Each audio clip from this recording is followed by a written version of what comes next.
Hello students, welcome to our next session. Today we'll be discussing the topic, a very important one, that's maxima and minima. Now you must have heard about these two words, maxima and minima. It actually tells you about the nature of the curve of probably a function that has been defined, right? So a function can either give you a convex curve or it can give you a concave curve. Now what does this concavity and convexity means, right? So as you know, like convex, it basically the shape is like this of the curve, right? Now for this particular curve, remember, for every curve there's a tangent. If I have a function fx whose curve has been convex in nature, right? F dash x would be its tangent. Now, as you know, f dash x is the slope of a given curve. Now, if the slope is decreasing, right? So it will be a negatively sloped curve this way, right? Now, this f dash x is decreasing, okay? At this particular point, the value of the slope, or we can say the slope is equal to 0 because it is parallel to the x-axis here at the bottommost, right? And here, as we find out f dash x, the curve, we find it's positive, that it's increasing, right, within the given interval. So in such a case of a convex curve, when we find a change in the slope of the curve from negative to positive, right, the lowermost point, that is C, which lies between the given interval on the x-axis, represents the point of minima, right? And the value of the function at this point of minima is the minimum value of the function, right? So as you can see, it's decreasing and then it's suddenly increasing. So it takes you to the bottommost point, the lowest point, and this lowest point is the point of local minima, we say, right? So we can replace the two values like minima with local minima, because minima stands for the lowest value, right? And local minima will be the value which is approaching towards the minimum value, right? So it gives you a particular area where the minimum value will exist, right? So this is the difference between minima and local minima, right? Likewise, we have a concave curve. If a curve is represented in this particular manner, it's a concave curve, right? So as you can see, we have a positive rising slope, then we have a constant parallel slope to the x-axis, right? And then we have a negative slope. So as you know, increasing slope, right, it will increase to a certain limit and then it will start decreasing. So that particular point where the value is the maximum is the point of maxima, and the value of the function at this point of maxima is the maximum value. Likewise, local maxima will be a value that is just approaching towards the maximum value. So it will give you a particular area, right, within the given interval. Okay, so these values of C, which we say the turning point, or you can say the critical point, these points are what? These points are the turning points. Why the turning points? Because either from a decrease or increase in the value of the slope, there's a sudden change in the definition or the pattern of the slope, right? Now for further questions, we'll be doing certain tests. The first one is the first derivative test, right? So if we are given a function and suddenly we find out that the slope, that is f dash x, you know, in such cases, we'll be following the similar pattern as we had done in increasing and decreasing functions. We are given a function fx, we'll be finding out its derivative, then putting that first derivative equal to 0, calculating the turning points or the critical points, right? And at those critical points, we'll be checking whether f dash x, it changes its sign or not. Means if it is less than 0 or is it greater than 0. So if we find out, like as I've already told you, for maxima, what do we need? We need a change in the sign from positive to negative. So if f dash x changes its sign from positive to negative, we define that highest point as the point of local maxima, right? And the corresponding value of the function at that point is known as the maximum value, local maximum value. Then we have if f dash x, like if we are talking about the convexity of a curve, if f dash x changes its sign from negative to positive, then that lowest value represents the point of local minima.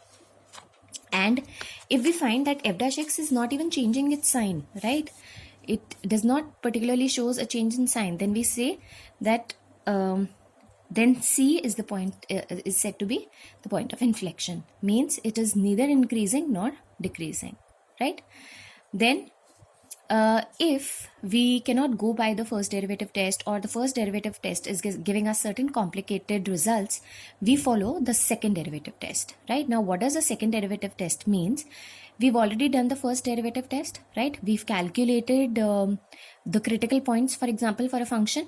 Now, we'll be finding out for that given function from the first derivative, we'll be finding out the second derivative at those turning points. So, C stands for either the critical points or the turning points.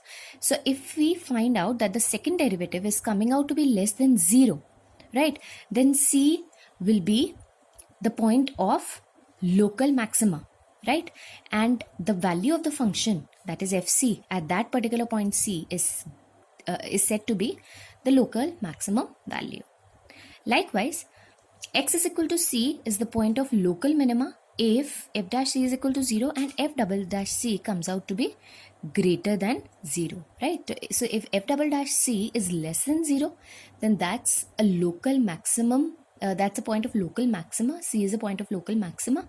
And if f double dash C comes out to be greater than 0, suppose we have 4 critical values, 4 turning points, right? So in that case also, because 2 points will be on the curve and 2 will be on the extreme, so for all those values we'll be finding out whether the second derivative test gives us a greater value, a value greater than 0, or is it less than 0. So it's just a little reverse of first derivative test.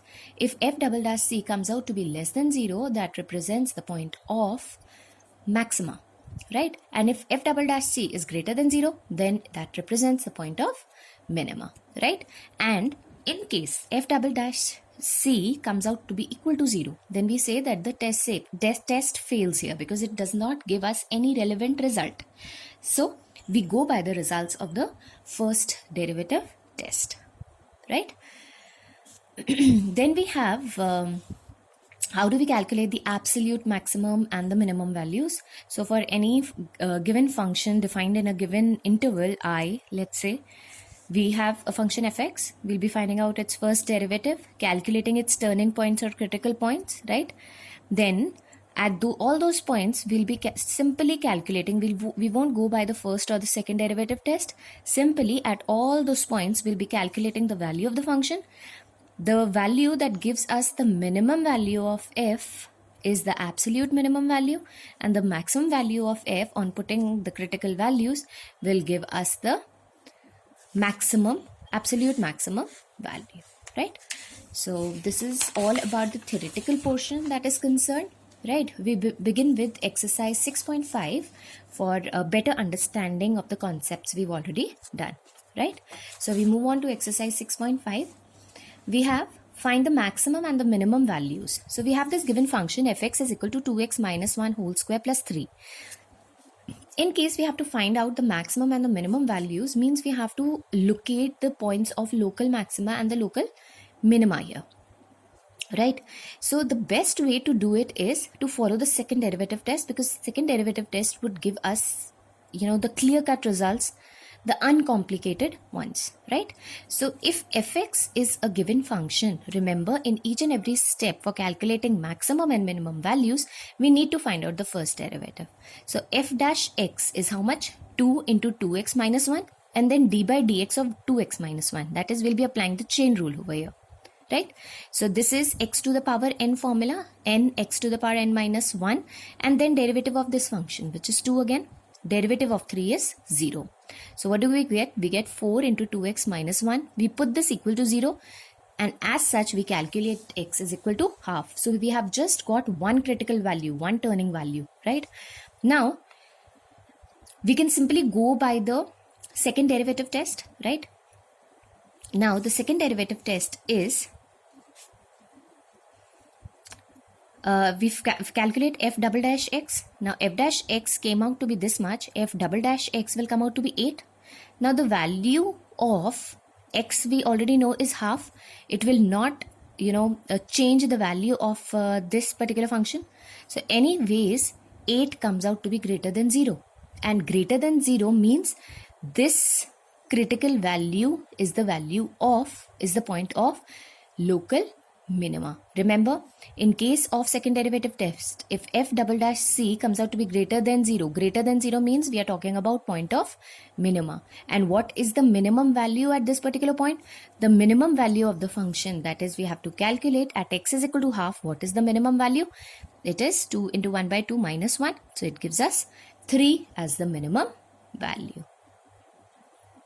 I hope it's clear to you. Right. Now, we move on to the next question. We are given a function fx is equal to minus of x minus 1 whole square plus 10. This is the third part. Second part can be done by you using similar methods. So we have f dash x, right?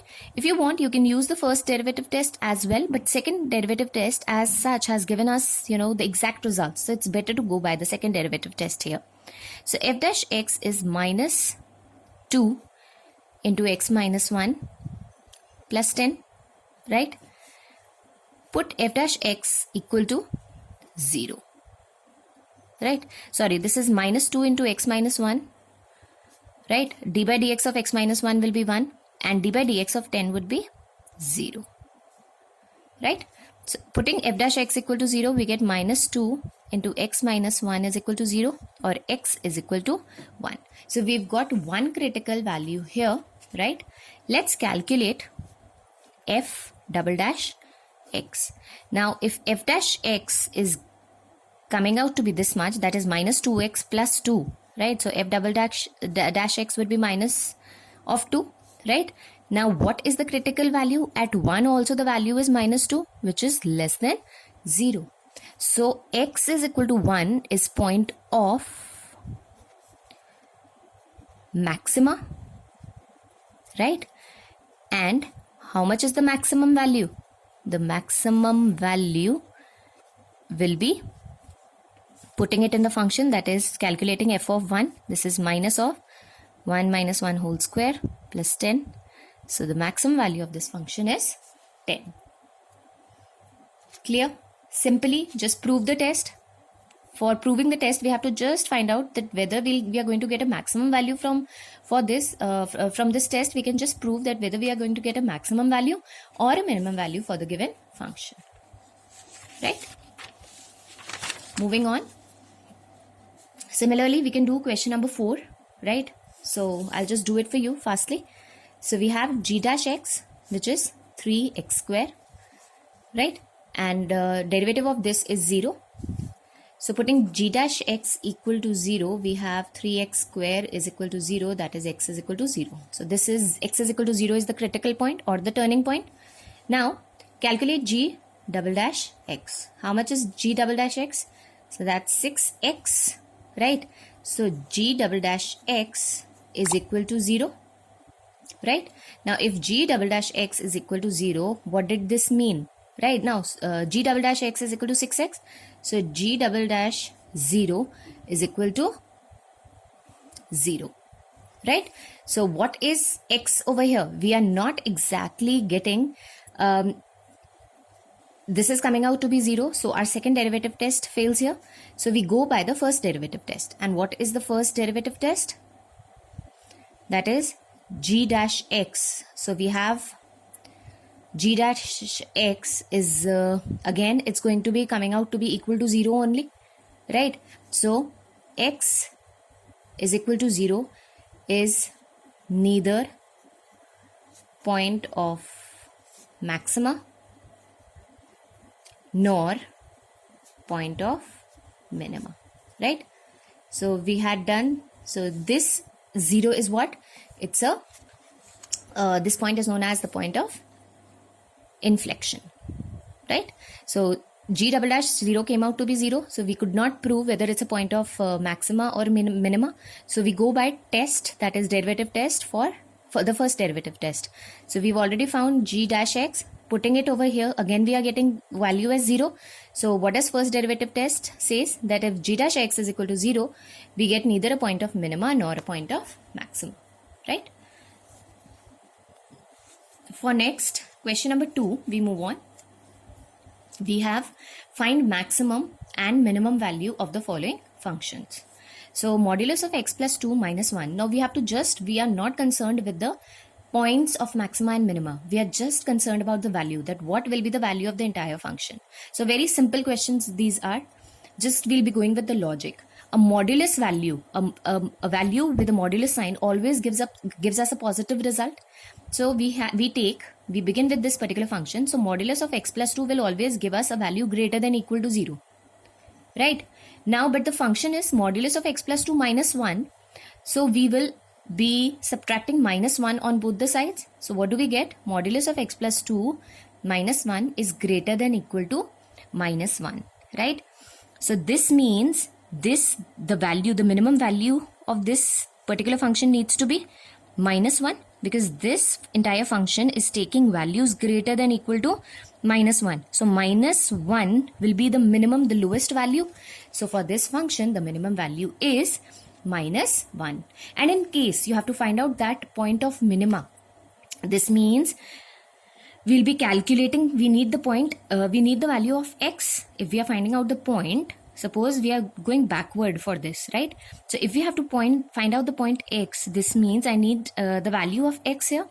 So if I know that modulus of x plus 2 minus 1 is greater than equal to minus 1, then I'll go backwards, right? Going backwards will means that I'll be taking this minus 1 over here, so this becomes 0. So modulus of x plus 2 is greater than equal to 0. X plus 2, modulus of x plus 2 is equal to 0 also.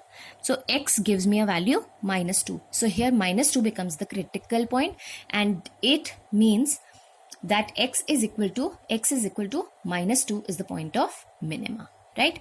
And remember, the maximum value for this particular function will not exist, because as we know, this will take only the minimum value as minus 1. We cannot define the maximum value, right?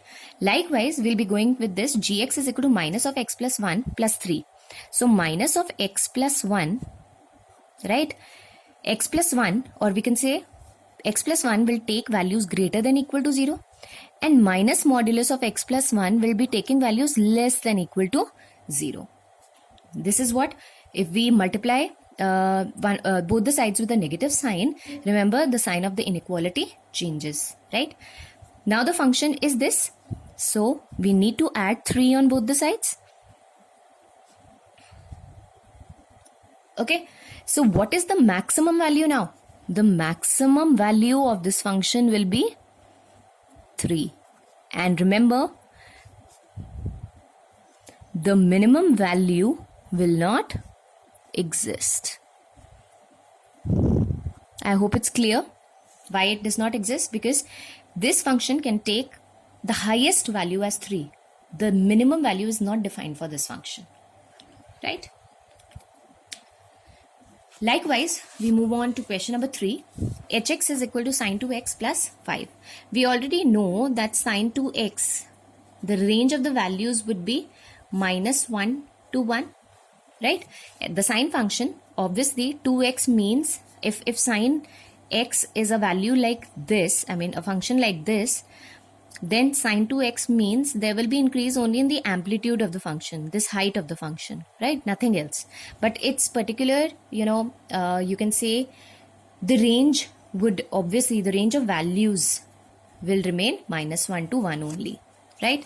So if sine 2x can take values from minus 1 to 1, so what is our function? It's sine 2x. This is minus 1, right? And this is 1. So we'll be adding 5 on both the sides, right? So this is 4, and this is sine 2x plus 5, and this is 6, right? So we simply know what is the minimum value and maximum value. So what is the minimum value is 4, and the maximum value is 6, because this function is greater than equal to 4, right? So the minimum value it can take is 4, and the maximum value that it can take is, the given range has been defined, and that is 6. So this is all about such questions, how they have to be done, right? Likewise, you can do question number 4.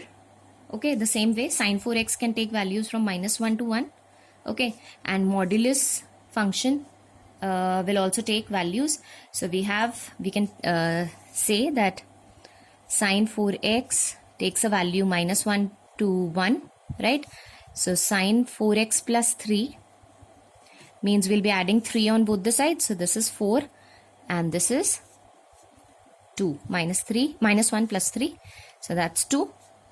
And modulus sign means here also the values would be positive. So in case there would be a negative value, that would become positive as well. So it is sine 4x plus 3 can take maximum value 4 and minimum value 2. Right? I hope it's clear. Now we have a function hx that is x plus 1 and x lies between -1 to 1. Okay. So we have this function hx that is x plus 1. Right? We need to find out the minimum and the maximum value for this. We already know that x is greater than equal to -1 and less than equal to 1. Okay. So x plus 1 will be greater than -1 plus 1 and this is less than 1 plus 1. So it must be x plus 1 and that's 2. Right? So we say it does not give us neither maximum nor minimum value. So its minimum and the maximum values are not defined because already the range of x is given to us as -1 to 1. So probably our answer must lie between the same range, right? So for minimum value, if we go by this particular rule, it becomes 0 and the maximum value becomes 2. But remember, our values must lie between the given range, that is -1 to 1. Therefore, this is not going to be having either a maximum or a minimum value, right? With this, we finish off question number 2. In the next module, we'll begin with question number 3. Thank you.